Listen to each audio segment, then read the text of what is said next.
Hola chicos, esta es la ayudantía 2 del curso de Introducción a la Economía. Mi nombre es Cristian, soy ayudante del curso y bueno, procederemos a realizar esta ayudantía. Entonces, primero que todo, tenemos los comentes que ahora les decimos análisis económico, los cuales ustedes deben responder básicamente con argumentos, gráficos, pero nada como cálculo y ese tipo de cosas. Así que partamos con el primero que nos dice, explique qué representa la frontera de posibilidades de producción y cómo se podría relacionar con la toma de decisiones económicas.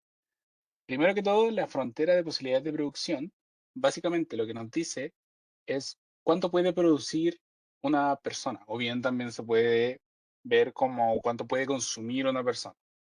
Pero en general lo ocupamos como es frontera de posibilidades de producción. eh, Podemos graficarla, hacer un gráfico, que es la manera más simple de entenderla, cual puede ser algo así. En cada, por ejemplo, nosotros para producir una silla, nosotros podemos necesitar madera, por decir una cosa, y fierros. Entonces, nosotros ponemos en cada eje los bienes. Por ejemplo, acá vamos a poner madera y acá vamos a poner fierros. Entonces nosotros trazamos una línea así, de esta manera, la cual, esta línea que está acá, esta, es lo que se llama la frontera de posibilidades de producción. Ahora, ¿qué nos dice esta línea?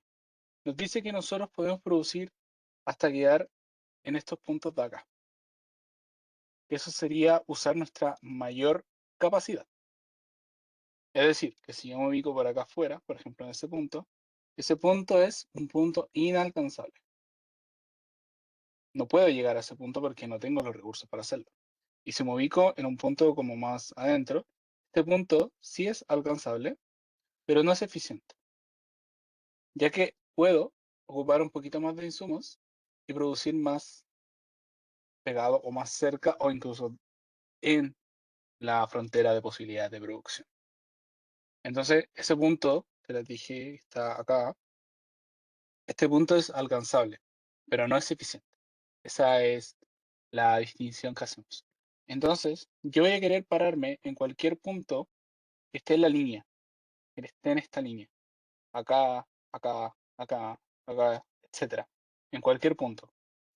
Si yo me paro en un punto que esté dentro de la frontera de posibilidades de producción, yo estoy siendo eficiente. Esa es la lógica de este concepto. Ahora, si ustedes se dan cuenta, esto puede representar em, una manera de costo de oportunidad. Ya que si se dan cuenta, por ejemplo, para producir una unidad más, por ejemplo acá, debo ocupar esta cantidad de fierros y esta cantidad de maderas. Entonces, si yo quisiese producir acá, necesito ocupar menos fierros y más maderas. Y así sucesivamente con todos los puntos que existen acá. Entonces, esta frontera de posibilidades de producción también representa ese concepto tan importante, que es el costo de oportunidad, a lo que yo renuncio para hacer otra cosa. Entonces, acá nosotros lo llevamos al plano económico, donde decimos que para producir un bien, que es una silla, necesitamos madera y fierros. Si quiero tener menos fierros, para producir lo mismo necesito entonces más madera. Y así. Este es eso es básicamente este concepto. Vamos con el segundo comente del análisis económico, el cual dice, Andrés tiene un mes de vacaciones libre. Debe decidir si pasa el mes de descanso en la playa del Caribe, si realiza un curso de economía avanzada, el cual podría beneficiarlo en su trabajo, por ejemplo, con un aumento de sueldo. En este problema de toma de decisiones, únicamente la opción de descansar en la playa tiene un costo de oportunidad asociado, mientras que la opción de realizar el curso de economía presenta solo un costo monetario directo. ¿Es esta última afirmación correcta? Bien, acá tenemos que sacar a la luz todos los conceptos de economía que saben, pero uno principal es el costo de oportunidad. Primero, el costo de oportunidad como concepto más básico de la economía, podemos definir como el costo de la segunda mejor opción que tengo, o bien el beneficio de la segunda mejor opción que tengo. a la segunda mejor opción a la cual yo renuncio. Eso es el costo de oportunidad. Entonces, el comente, hoy en el enunciado de este análisis económico, dice en un problema que únicamente la opción de descansar en la playa tiene un costo de oportunidad asociado. Y em, la opción de realizar el curso de economía presenta solo un costo monetario directo. Pero bueno, esto a qué tenemos que ver nosotros primero. Primero tenemos que entender qué son los costos económicos. Los costos económicos se dividen principalmente en dos, que van a ser los costos monetarios, es decir, los que están en dinero, y los costos de oportunidad, los cuales son los que habíamos nombrado acá. Ahora, ¿por qué es esto? Porque puede ser que si bien únicamente, o sea, si bien va a haber un costo muy grande en la opción de descansar en la playa, un costo de oportunidad asociado muy grande a eso, también puede existir un costo monetario por esto y viceversa. Si quiere realizar el curso de economía avanzada, también va a tener un costo monetario, pero también puede tener un costo de oportunidad. Ahora, por ejemplo, ¿cuál podría ser el costo de oportunidad em, de realizar el curso de economía? Por ejemplo, puede ser básicamente el no estar en la playa, no estar en la playa, el no estar de vacaciones, porque puede que a Andrés, a este individuo, le reporte utilidad el hecho de estar en la playa, el hecho de estar descansando, el hecho de estar disfrutando sus vacaciones, puede que eso le represente, le reporte utilidad. Entonces también tiene un costo de oportunidad asociado. Claramente, nosotros en el costo de oportunidad, en estos conceptos, asumimos un costo monetario para que tengamos de cierta manera una manera de medirlo, pero en sí eso representa un costo, porque yo estoy renunciando a una opción que puedo hacer, a una opción que me puede hacer más feliz. Ahora, claro, otro costo que puede estar en la playa sería el de tener los conocimientos en economía avanzada. Y obviamente esto le puede generar una ventaja competitiva con sus padres, como por ejemplo el hecho de saber más y poder aplicar más conocimiento y por eso ganar un mayor sueldo, que es como dice el enunciado. Entonces hay que entender que en en estas situaciones siempre vamos a tener dos tipos de costos, tanto un costo de oportunidad como un costo de monetario. A veces el costo monetario puede ser muy bajo, pero sí, quizás lo que estoy haciendo no me hace feliz. Entonces tengo un costo de oportunidad muy alto. Quizás me gustaría estar haciendo otra cosa que a lo mejor me reporta muy, em, me reporta quizás un costo monetario gigante, pero me hace muy feliz. Entonces, cuando nosotros tomamos decisiones, no solamente tenemos que pensar en eso, en el costo monetario, sino también tenemos que pensar en qué tan feliz me hace y qué es lo que yo quiero hacer. A eso se refiere un poco estos conceptos de costos económicos, que al final incluyen los costos monetarios y los costos de oportunidad. Pero al final em, ambos tienen un costo de oportunidad asociado y también pueden tener un costo monetario asociado. Bien, vamos con el tercer comente. Dice, un individuo tiene la capacidad de elegir cuántas horas trabaja al día y cuánto tiempo pasa con su familia. Ambas actividades le generan satisfacción personal. El individuo entonces será propenso a elegir una combinación de horas de cada actividad perteneciente a una curva de indiferencia bajo su frontera de posibilidades. Analice esta afirmación. Bueno, primero que todo debemos saber qué es una em, curva de indiferencia. Yo me puedo ubicar, por ejemplo, ya, hagamos un plano como el que acabo de dibujar. Entonces yo puedo poner acá horas de trabajo y horas con familia, ¿ya? Que esas son básicamente las dos opciones que tiene. Como dice que ambas le generan satisfacción personal y que se pueden representar con una curva de indiferencia, entonces vamos a nosotros dibujar una curva de indiferencia que se va a ver algo más o menos así. Ya, por ahora no voy a entrar mucho en detalle, pero lo que sí les voy a explicar más o menos la intuición del concepto para que lo entiendan. Entonces, ¿qué nos representa esta curva de indiferencia? Ya, voy a poner acá, curva indiferencia. Bueno, como la palabra nos dice, que es una curva de indiferencia, lo que nosotros tenemos acá es una curva donde tenemos infinitas combinaciones, que todas las combinaciones que estén dentro de esta curva, por ejemplo, en este punto, en este punto, en este punto, en cualquier punto que esté por sobre esta curva, van a reportarme la misma utilidad, la misma felicidad. Entonces, por ejemplo, si yo les preguntara, típica pregunta de comente de prueba, ¿cuál punto es más preferido? ¿El uno, el 2 o el 3? La respuesta es que los tres son iguales de preferido. ¿Por qué? Porque es una curva de indiferencia. Entonces, al final lo que nos dice esto es que esto tiene un nivel de utilidad, por ejemplo, U0 por U de utilidad.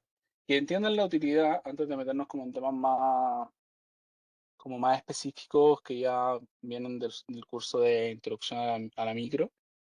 Em, la utilidad lo que representa es como la felicidad del individuo, la satisfacción personal. Entonces, un individuo va a elegir uno de estos puntos. Ahora, ¿qué punto va a elegir? Claramente, un punto que sea acorde con su frontera de posibilidades, eh, bajo su frontera factible de posibilidades. Entonces nosotros, si recuerdan este concepto de la frontera de posibilidades de producción, acá lo único que cambia es que cambia el nombre, pero tiene la misma lógica. Entonces, por ejemplo, el individuo tiene 24 horas y nosotros podemos trazar una curva. Entonces, digamos, acá lo voy a trazar con negro, que por ahí pasa la curva de la frontera de posibilidad, la frontera factible de posibilidades, perdón. Entonces, por ejemplo, acá nosotros decimos, ya, acá dedica 24 horas a su familia y acá dedica 24 horas a trabajar, por decir. Pero él se puede ubicar en un punto intermedio. Por ejemplo, acá, acá, acá, pero siempre va a buscar el que le reporte la mayor utilidad. Entonces va a tratar de ubicarse lo más allá posible, lo más alejado del origen, porque si ustedes se dan cuenta, acá ya voy a tener una utilidad mayor, por ejemplo, U1. Y esto pues, nosotros podemos decir que 1 es mayor a U0. Y después acá podemos trazar otra curva, que puede ser U2. Y U2 es mayor a U1 y a la vez mayor a U0. Y así sucesivamente. Entonces para acá cada vez me va reportando más utilidad. Por lo tanto, nosotros debemos encontrar la combinación que sea factible. Es decir, por ejemplo, acá, solamente ilustrativamente, como para efectos telegráficos, podemos ver que es el punto 2. Es decir, en el punto 2, yo tengo un punto que es, 1, factible, y 2, que maximiza mi utilidad. Entonces, ¿qué pasa si trazamos una curva de utilidad por abajo? Por ejemplo, acá. Y elige un punto, no sé, pongamos acá ese punto que va a ser el punto 4. ¿Va a ser un punto que es factible? Sí, totalmente, porque está bajo su frontera factible de posibilidades, pero no va a ser un punto que maximice su utilidad, porque va a tener el punto de aquí que le reporta mucha más utilidad. Entonces, como resumiendo un poco, si elige una, un punto bajo la frontera, el punto va a ser factible, pero no va a ser eficiente. Si elige un punto por afuera, este punto quizás va a ser más eficiente, le va a reportar mayor utilidad, pero no va a ser factible. Entonces, el individuo va a tratar de buscar el punto que maximice la eficiencia, es decir, que maximice la utilidad que le va a reportar la satisfacción personal. Eso por este comentario. Entonces, el comentario es falso porque dice que va a buscar un punto donde esté en una curva de indiferencia bajo su frontera factible de posibilidades. Es decir, un punto que esté por acá, o este mismo punto que habíamos dicho. Entonces es falso. Va a tratar de maximizar su utilidad siempre y cuando este individuo obviamente sea racional. Bueno, vamos al último ejercicio de análisis económico antes de pasar a los matemáticos. Ya, dice, imagine que usted está analizando el mercado de las paletas de helado. Identifique si los siguientes fenómenos traen consigo un movimiento de la curva de oferta y demanda, expansión o contracción, o un movimiento a lo largo de la curva. Entonces, primero que todo, debemos definir cuál es la diferencia entre un movimiento y un desplazamiento. Así que para ello vamos a dibujar una curva de oferta o demanda, da lo mismo, solamente para ilustrar el concepto. ¿Ok? Entonces vamos a tener un gráfico, como siempre, en el eje Y va a ir el precio, en el eje X va a ir la cantidad. Entonces, nosotros, por ejemplo, podemos dibujar una curva de demanda.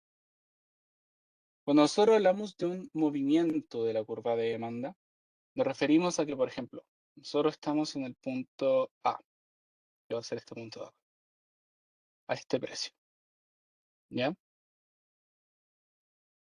Y hagamos que el precio bajó a P'. Y ese punto hace que yo me ubique acá, en B. Ya, esto fue un movimiento, porque yo sigo en la misma curva, es un movimiento. Esta parte de acá, por si acaso, lo saqué de un repaso que hice de introducción a la micro, así que ojalá les sirva como apoyo. Pero al final, lo que nosotros estudiamos es que cuando hay un movimiento de la curva, hay un movimiento o hay, digamos, me mantengo dentro de la curva y esta curva no se desplaza. Esto pasa porque cambia el precio del bien per se. Y obviamente, como es acá, ceteris paribus, asumimos que esto, ceteris paribus significa que todo lo demás es constante. Asumimos que ninguna otra variable que tenemos, como los ingresos, las preferencias, etcétera, se movieron. Así que un movimiento dentro de la misma curva. Y ahora, ¿cómo sería un desplazamiento? Que también es un concepto asociado, pero estudiamos otra cosa. Lo mismo, precio y cantidad, dibujamos una curva de demanda y cuando la curva completa se desplaza, nosotros tenemos un desplazamiento. Entonces, ¿por qué pasa esto? Puede pasar, por ejemplo, por un cambio de preferencias, por un, por un aumento en los precios de los insumos, etcétera, en algo exógeno al final. ¿Qué significa exógeno? Exógeno es algo de lo cual nosotros no tenemos control, que se determina fuera del modelo. Eso significa algo exógeno. Bien, con esto ya en mente, si quieren, ustedes pueden leer este pequeño apunte con mayor atención posteriormente, pero em, vamos a trabajar con el ejercicio que está acá para que lo entiendan de manera un poco más clara. Entonces, dice, imagine que usted, bueno, hasta ya lo leímos, está analizando el mercado de helado y queremos analizar ciertos fenómenos que pasan en este mercado. Entonces, el primero que dice, un aumento en el precio de los helados. Ya, esto correspondería a un aumento, a un movimiento, a un desplazamiento. Si aumentan los precios, yo claramente voy a tener, primero que todo, podemos representar este mercado ya con una curva de demanda. Entonces, por ejemplo, esta es la curva de demanda. ¿Ya? Demanda. Y nosotros decimos que el precio es P1. El precio es P1, yo me voy a encontrar acá. ¿Ya? Ese va a ser el punto inicial. Y a este P1 se demanda una cantidad Q1. Entonces, bueno, acá dice un aumento del precio de los helados. Quizás podría hacerlo al revés. Acá, acá P2, para que lo vean más claro. Q1 y acá Q2. Ya.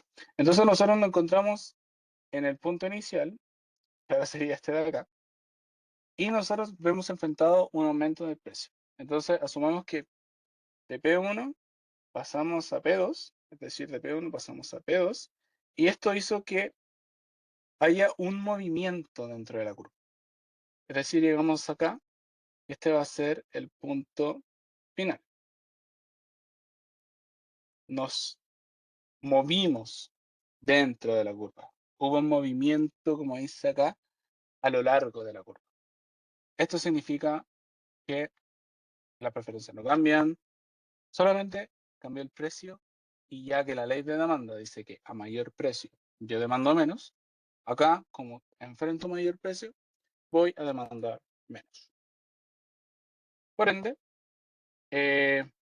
lo que vemos acá es simplemente un movimiento a lo largo de la curva. Vamos con lo segundo que dice la llegada de la estación de verano. Ya, y acá les puedo poner un ejemplo. Si ustedes están en pleno invierno con, no sé, 1 grado, por decir, así como bien extremo, a 0 grados, en la calle, caminando, se encuentran con una heladería. Van y eh, la heladería les dice,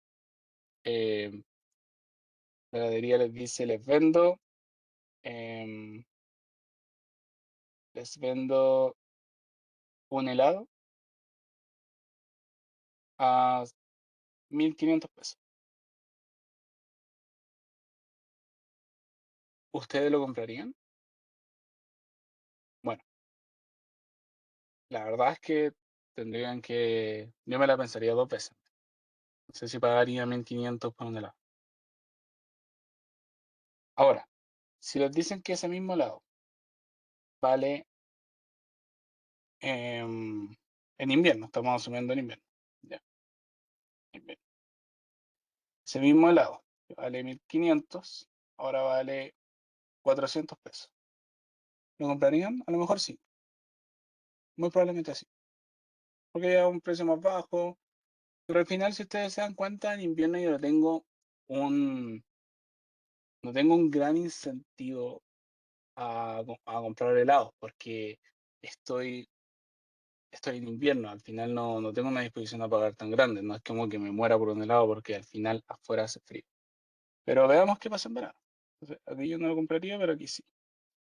En verano, con 35 grados de calor, paso fuera a una heladería. Entonces me venden el helado a 2.000. O sea que tengo tanto, pero tanto calor que sí pagaría 2.000 pesos por un helado. Me los venden a 3.000, a lo mejor yo igual tengo demasiado calor y a lo mejor sí lo pago. Si me lo venden, no sé, a 5.000, a lo mejor ya ahí me la dudo un poco más, pero tengo una disposición más alta a pagar. Entonces, ¿qué pasa? Nosotros vamos a tener la curva de demanda, ¿ya? Y esta curva de demanda, en verano, se va a desplazar. Esto significa que hubo un cambio de las preferencias. En este caso, esto es lo que gatilla eh, el hecho de lo helados.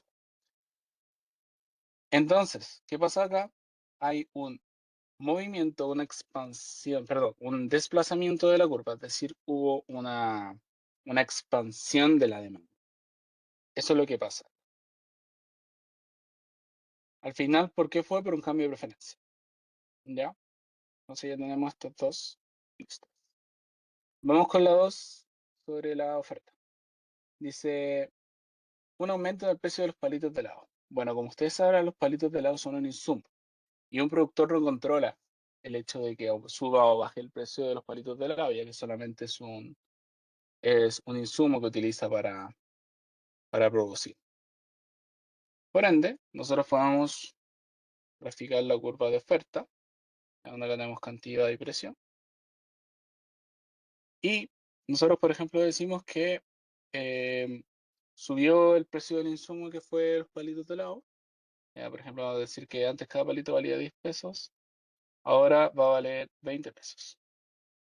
Entonces, ¿qué hace esto? Cada palito, ya, cada uno. ¿Qué hace esto? Esto va a desplazar la curva de oferta. ¿Hacia dónde la va a desplazar? Hacia arriba. ¿Qué quiere decir esto? Que habrá menos oferta. Eso es básicamente lo que quiere decir. Que va a haber menos, lo voy a anotar acá, menos oferta. ¿Por qué pasa esto? Porque al final se encarecieron mis costos. Y como tengo costos más altos, tengo que, por ejemplo, subir el precio o producir menos. Si nosotros trazamos una curva de demanda acá, nosotros vamos a ver que el equilibrio inicial era este. Voy a poner en negro para que hagamos la distinción. Entonces nosotros teníamos que antes lo hacíamos acá, P1, pum, ¿cierto? Pero ahora la oferta se contrajo y nos vamos a encontrar acá. Es decir, habrá una menor cantidad y a un menor precio. Ese es el punto de equilibrio que vamos a tener. Al final lo que tienen que entender es que acá hubo un aumento de los precios, pero que no lo controla el productor, sino que fue exógeno, fue de afuera. No lo determina dentro de su tecnología, etcétera, sino que un insumo que yo estaba comprando era más caro. Por lo tanto, necesito vender menos para costearme, por así decirlo.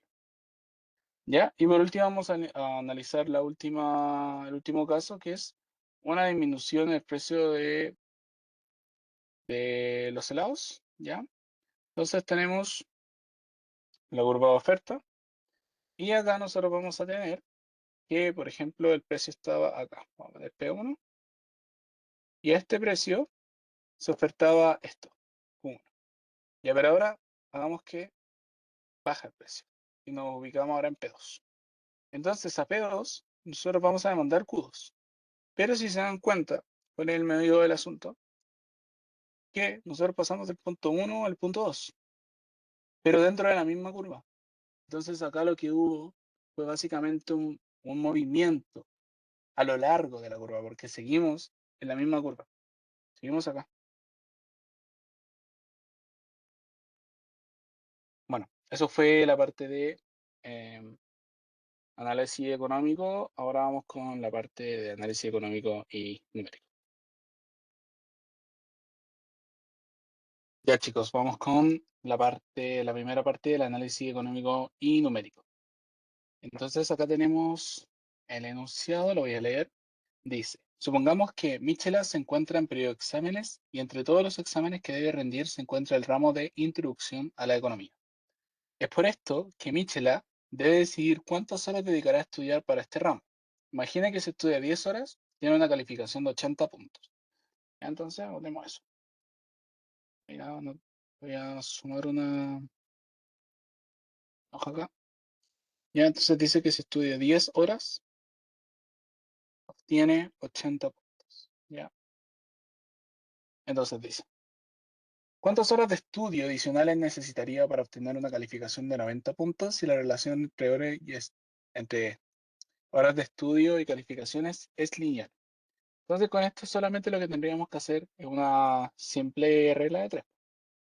Sería, con 10 horas obtiene 80 puntos, voy a poner acá uno, y nosotros queremos saber cuántas horas necesita para obtener 90 puntos. Bueno, hacemos la regla de tres tradicional, 10 por 90 partido en 80, lo cual nos da, yo ya lo tengo calculado, 11.25 horas. ¿Ya? Entonces, ¿cuántas horas adicionales necesita para obtener 90 puntos? Sería la diferencia de esto. Estos 10 puntos extra se calcularían como 11.25 horas menos las 10 horas originales, lo que nos daría un total de 1.25 horas adicionales. ¿Qué quiere decir esto?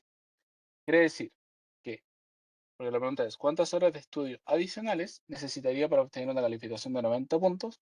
Entonces, ¿cuántas horas necesitaría adicionales? 1.25 horas, porque nosotros sabemos que consigue 90 puntos si estudia 11.25 horas. Esa es la matemática acá, muy simple. Ya vamos con la parte 2. Ya lo voy a hacer acá abajito. Dice, ¿cuál es la función de producción de puntos en su prueba de introducción a la economía de Michela si se representa la relación entre la cantidad de horas de estudio y las calificaciones obtenidas? Dibuja esta frontera.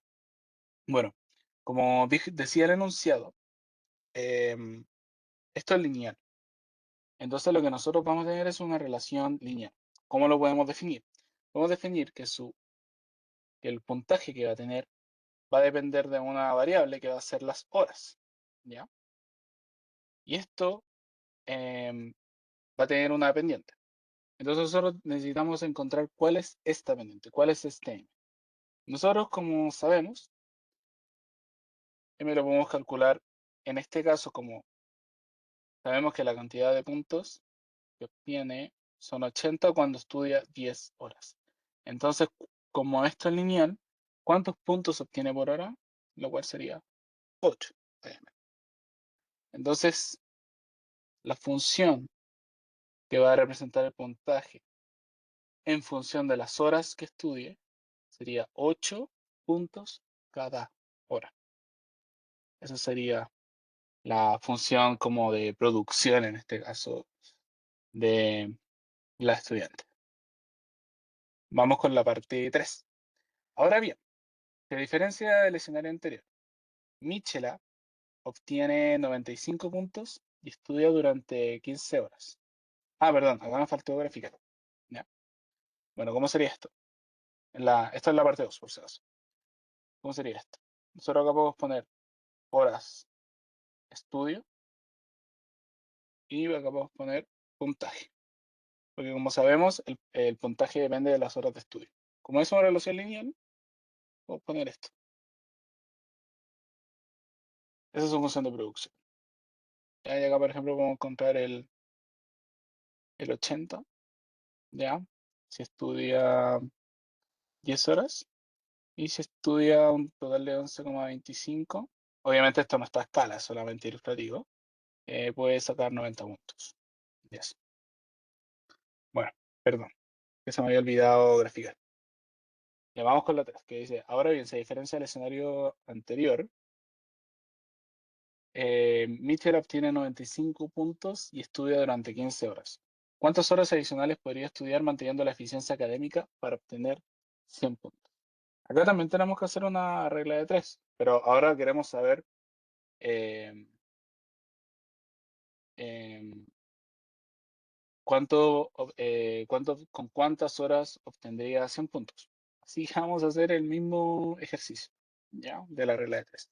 Entonces nosotros sabemos que con 15 horas obtiene 95 puntos, ¿cierto? Entonces, ¿cuántas horas necesitaría para obtener 100 puntos? Bueno, hacemos la regla de 3. 15 por 100 partido 95, lo cual nos daría, yo ya lo tengo calculado, 15,79 horas. Eso es lo que nos daría.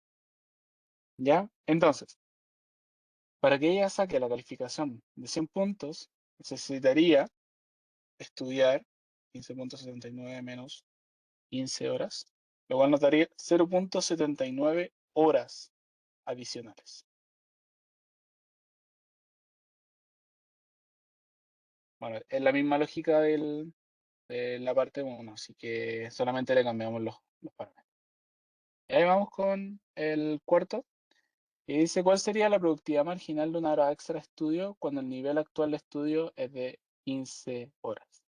Bueno, nosotros lo que podemos plantear es que sabemos que cada 0,79 horas yo obtengo 5 puntos extra, ¿ya? 5 puntos más. Entonces, con una hora, ¿cuántos puntos extra voy a obtener? ¿Ya? También una regla de 3. 1 por 5 partido en 0,79. Y ahora ya lo tengo calculado y sería 6,33. Entonces, ¿cuánto es su productividad marginal por hora? 6,33 puntos. Eso quiere decir que cada una hora de estudio obtiene 6,33 puntos adicionales. Esa sería la respuesta ya más completa. Ya. Vamos a seguir con el que viene. Y ahora vamos con la última parte de esta guía de identidad. Después vienen los ejercicios propuestos, que esos obviamente los resuelven ustedes. Y esta nos dice, es un ejercicio simple de oferta y demanda. ¿Ok? Entonces dice, suponga que el mercado meta funciona bajo condiciones de competencia perfecta. ¿Ok? Eso es importante. Con las siguientes curvas de demanda y oferta. Entonces nos pregunta, A, calcule el precio y cantidad de equilibrio de mercado. Luego, calcule el excedente del consumidor, productor y total. Muestre gráficamente los resultados, explique por qué se produce el excedente del consumidor y el excedente del producto. ¿Ya? Entonces, vamos a poner acá. ¿Ah?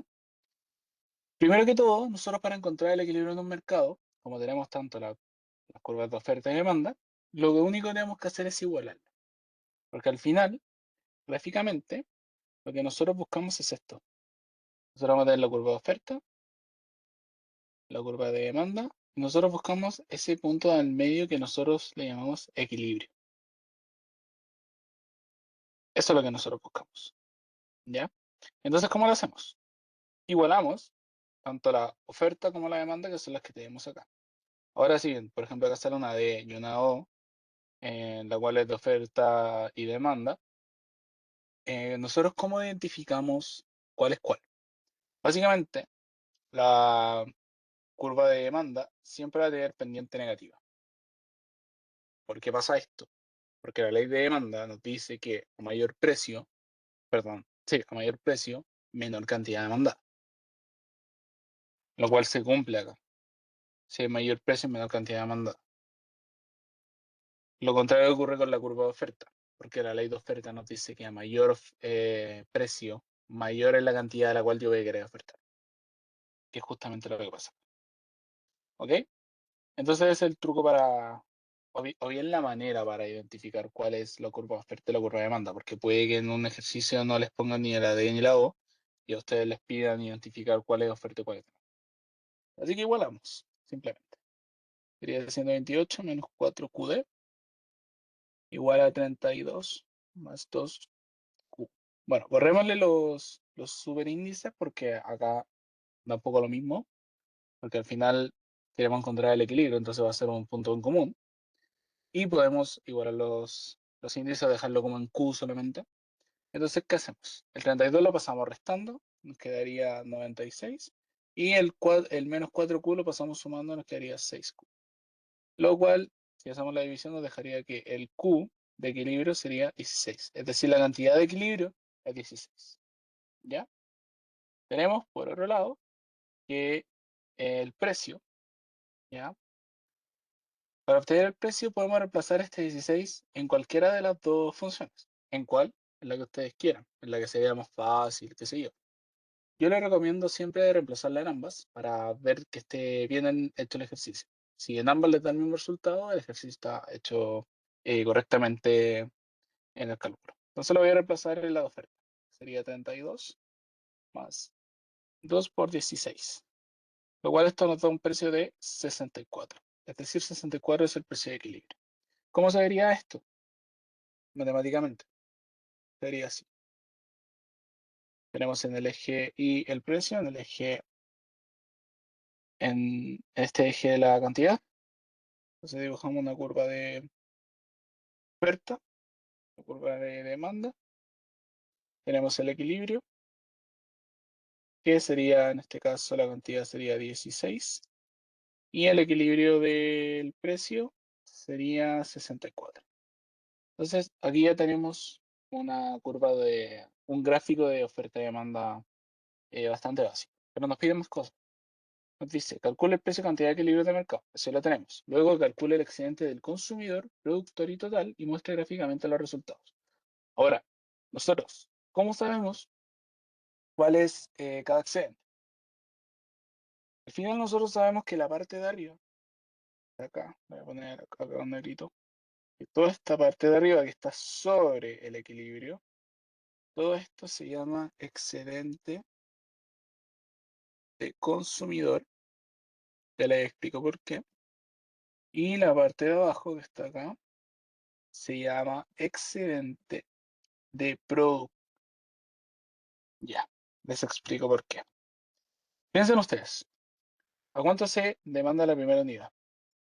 La primera unidad, ya, se puede mandar a un precio súper alto, muy alto, pongámosle P'. Entonces, dado que nosotros estamos en un mercado perfecto, yo puedo demandar en el punto de equilibrio, que es el que está acá, y evitarme pagar un precio más alto, solamente por la existencia de que existe un mercado competitivo. Caso contrario, ¿a cuánto un productor estaría dispuesto a vender la primera unidad? Un precio súper bajo, pongámosle P2', ¿ya? Obviamente, porque quiero vender la primera unidad, entonces estoy dispuesto a ofrecerle un precio más bajo. Pero dado que existe un mercado perfecto, dado que existe la interacción de la oferta y la demanda, yo puedo irme hasta acá, hasta ese punto que es el punto de equilibrio. Es decir, dado que existe un mercado perfecto, puedo estar en una mejor situación de la que estaría si no lo hubiese. Por eso se llaman excedentes. Los excedentes al final son como una medida de bienestar. No tienen como una unidad precisa, no es así como dinero, no es así como una cantidad, sino que es una manera de representar cuánto, cuánto beneficio, o sea, más que beneficio, cuánto bienestar obtengo al estar en un mercado. ¿Ya? Entonces nosotros tenemos que calcular eso. Para eso nosotros tenemos que calcular los ejes. ¿Qué pasa cuando la cantidad es cero? ¿Ya? Así que calculamos los ejes.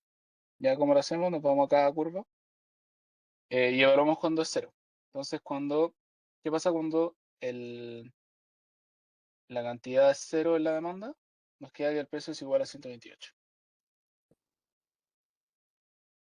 Em, ¿Y qué pasa cuando la oferta es cero? Es decir, esto se va a cero, el precio es 32. ¿Ya? Entonces partimos de 32 hasta 128. ¿Ya? Eso es lo primero que tenemos, ¿cierto? Pero nosotros tenemos que calcular los triangulitos. Entonces nosotros vamos a tener aquí un triangulito.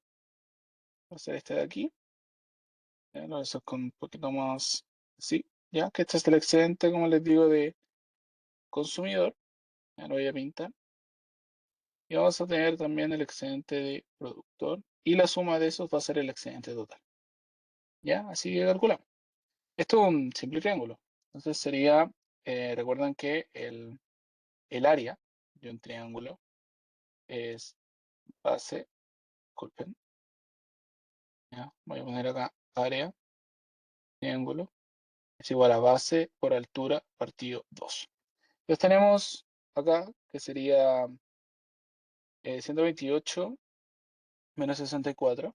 Ya vamos a poner acá excedente consumidor, va a ser 128 menos 64 por la altura que sería 16, que sería acá la cantidad de equilibrio y todo esto partido en 2.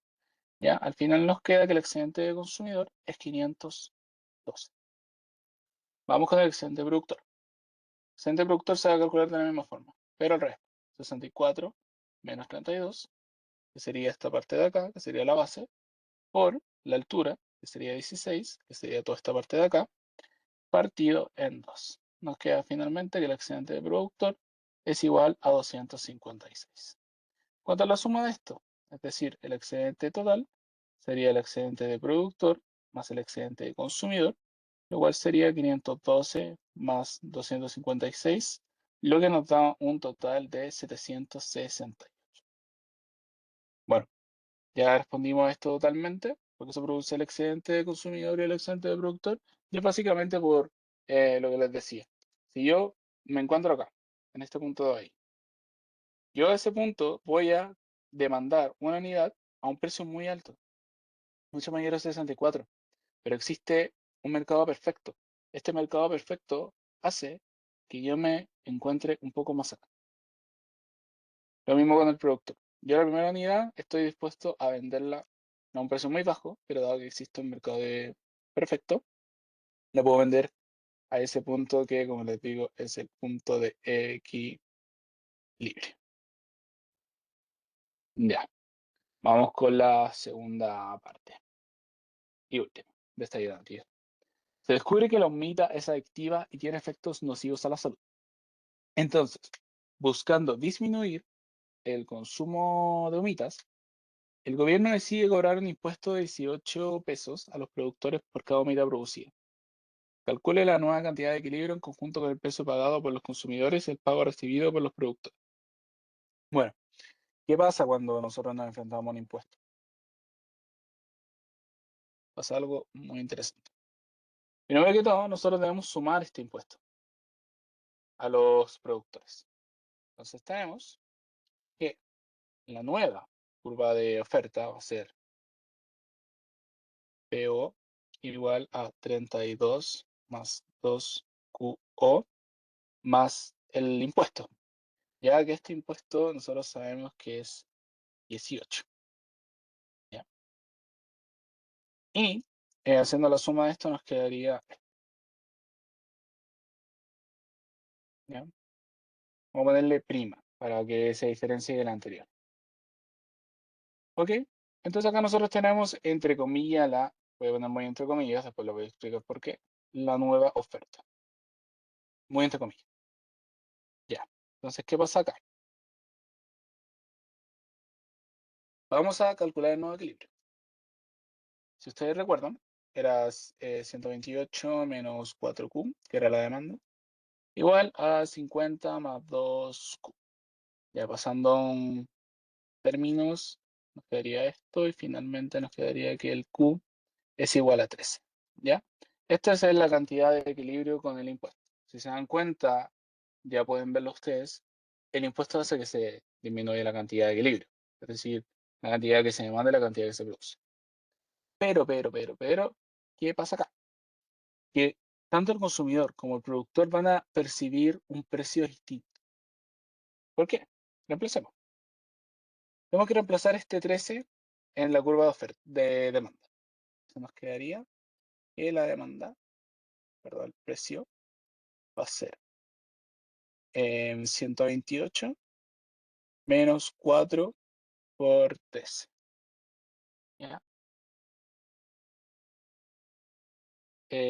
Esto nos daría, esto no lo tengo calculado, menos 4 por 13, nos daría un total de 76. ¿Ya? Pero los productores reciben otro pago, que va a ser el pago que vamos a ver en la curva original, que era el que teníamos acá. ¿Ya? Esto de demanda. Y vamos a ver el de los productores. Sería 32 más 2 por 13, lo cual sería igual a 58. ¿Qué pasa si restamos estos dos? 76 menos 58. Eso justamente nos da 18, lo cual es el monto del impuesto. Por eso se dice que le puse acá nueva oferta entre comillas. Porque al final lo que está pasando acá es que el productor percibe un precio menor al que pagan los consumidores. Y esta diferencia se la lleva al Estado. ¿Cómo se ve esto gráficamente? Se ve más o menos así. Vamos a tener la curva de oferta, ¿cierto? La curva de demanda. Esta va a ser solamente ilustrativo, no le voy a poner con lo de los ejes y todo eso. Solamente ilustrativo. Y nosotros teníamos que en el equilibrio de mercado, es decir, sin intervención, este precio era, o sea, esta cantidad era 16 a un precio de 64. Bueno, al final, lo que hace el impuesto es esto. El precio que perciben los consumidores es más alto, 76, pero el precio que reciben los productores es más bajo, es 58. ¿Ya? Este espacio que tenemos acá sería el monto del impuesto, 18, igual T. Y acá nosotros tendríamos que se produce 13. Entonces toda esta parte de acá, que es como un rectángulo, esto es la recaudación fiscal, es decir, lo que recauda el Estado por el impuesto. Toda la parte de arriba, ya la conocemos, se llama excedente de consumidor. La parte de abajo también la conocemos, se llama excedente de producto. Y este triangulito que queda acá en medio, este triángulo se llama pérdida de eficiencia. Pérdida de eficiencia. ¿Y esto por qué pasa? Porque nosotros no nos ubicamos en el equilibrio. Nosotros para que seamos eficientes tenemos que estar en un equilibrio. Ese es el concepto principal acá, el concepto de fondo. Bien, esta fue la ayudantía. Espero que se haya entendido, que les haya servido. Ustedes saben que cualquier duda la pueden mandar al correo del ramo, que es introeco@fem.chile.cl. Y también se va a subir la pauta. Así que eso y muchas gracias.